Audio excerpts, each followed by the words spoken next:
ज्ञानम अस्ति, जो आपको ज्ञान भैया हो तो समझता जंतु हो। ये संसार भोगने का ज्ञान तो किस जीव को नहीं है। अब हम करें हमको बड़ा ज्ञान है, ये नहीं है ज्ञान। और विषयश्च महाभाग और याति चैवम पृथक पृथक। विषय पृथक पृथक हो सकता है महाराज, ज्ञान तो विषयात्मक ही होता है। ये कैसा विषय पृथक पृथक? बोले सिंह है वो मांस खाता है,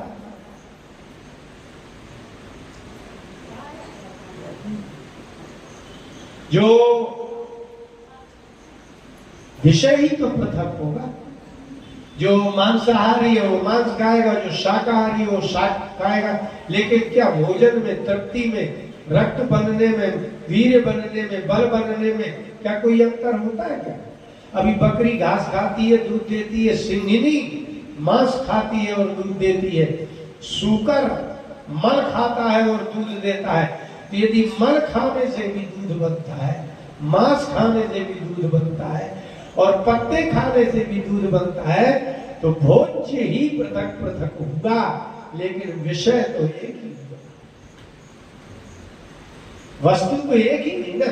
इसलिए शरीर और योनि, मेधा ऋषि ने कहा कि शरीर पृथक हो सकता है, भोजन पृथक हो सकता है, आवास अलग पृथक हो सकता है, वृत्ति अलग हो सकती है, किंतु विषय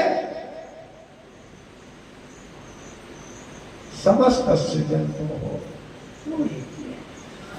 इसलिए शारीरिक संरचना पृथक होगी, लेकिन भूख एक जैसी होगी। आप यहां से देखिए, हाथी आ रहा है, आपको हाथी देखा तो कुत्ते को भी हाथी दिखेगा। इसका मतलब है कि कुत्ते को भी हाथी दिख रहा है और आपको भी हाथी दिख रहा है। तो दोनों की नेत्रों की विषय ग्राहक शक्ति एक समान।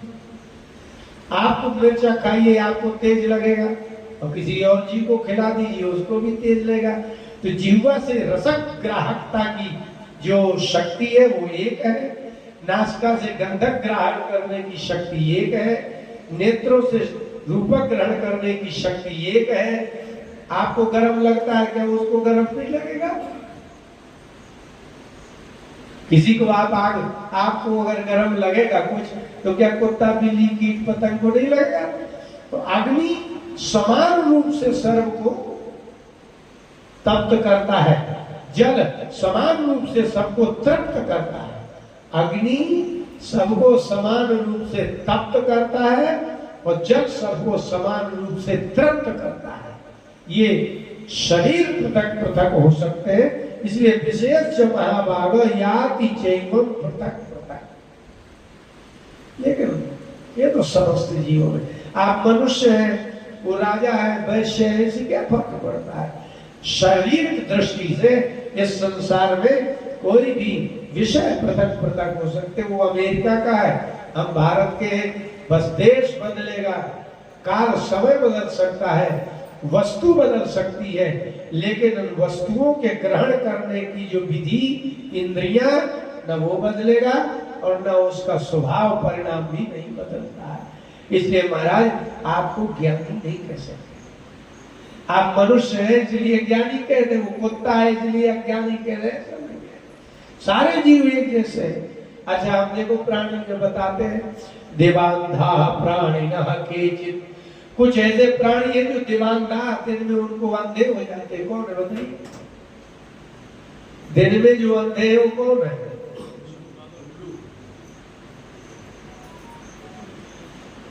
ब्रह्मा जी ने बड़ी अद्भुत सृष्टि की है राजन। जो दिन में अंधे हैं, कुछ रात में अंधे हैं, और केचित् रात्रावंधास्तथा पर, और कुछ है जो रात्रि में अंधे हैं। अब देखो, आपको रात में नहीं अंधेरे में दिखता, उसको अंधेरे में दिखता है। क्या है? अब सृष्टि का विचार तो करिए। उल्लुओं को, अगर उल्लू को रात्रि में दिखता है तो उसके नेत्र में ऐसा क्या है जो उसको सूर्य के प्रकाश में अंधत्व हो जाता है? ऐसा कैसे संभव है बताइए ना। इससे विरुद्धार्थी विलोम शब्द कहां मिलेगा कि सूर्य में अंधेरा दिख रहा है। सूर्य में अंधेरा होता है? संसार का कोई भी ऐसा व्यक्ति नहीं बता सकता कि अंधेरा प्रकाश में होता है। लेकिन होता है, उलूक को नहीं दिखता। नहीं, प्रकाश में अंधेरा नहीं होता, लेकिन उलूक के नेत्र की निर्माण सृष्टि ऐसी है कि उसमें सूर्य का प्रकाश सहन करने की क्षमता नहीं होती। सूर्य के प्रकाश में अंधेरा नहीं है, उलूक के नेत्र की सृष्टि ऐसी है। और केचित रात्रा बंधा, कुछ लोग रात्रि में अंधे, आपकी आंख ही ऐसी बनाई गई है कि आपको प्रकाश नहीं दिखाई दे। और कुछ अरे बोले केचित दिवा तथा रात्र, और कुछ तो ऐसे जिनको दिन रात दोनों में दिखता है। बिल्ली है, उसको दिन में भी दिखता है और रात में भी उसकी आंखें चमकती हैं, बिल्कुल रेडियम जैसी अलग दिखती है। चूहे को नहीं दिखता, सो बढ़िया बैठा, उसको पता ही नहीं है कि माता जी आ रही है।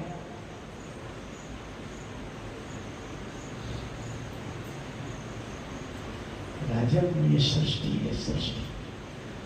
जिसको सृष्टि के विषय में ज्ञान नहीं हो सकता, वह सृष्टि के कर्ता का ज्ञान अनुमान भी नहीं कर सकता।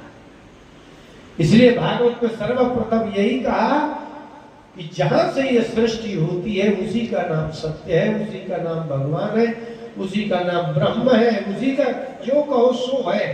जहां से सृष्टि होती है,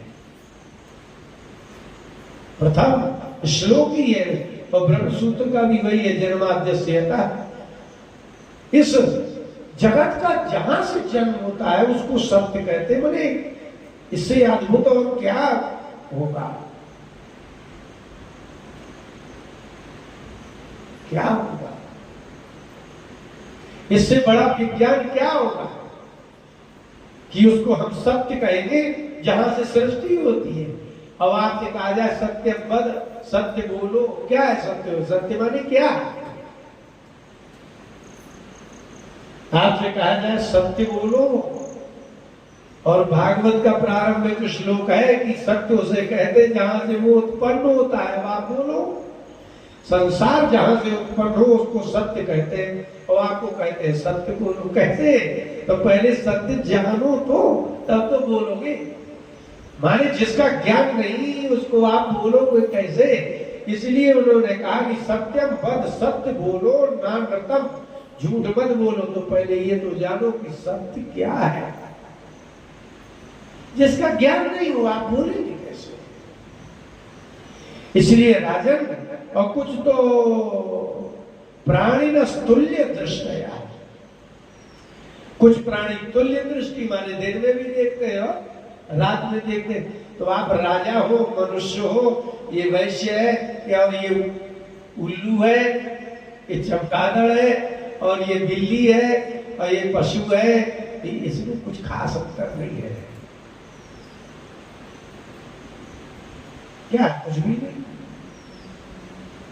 महात्मा की जो दृष्टि है वो दृष्टि नहीं है वैश्य और राजा की। लेकिन जो आप देख, अब आपका बच्चा जो डरता है किसी चीज से, तो आप कैसे करते हैं? कैसे?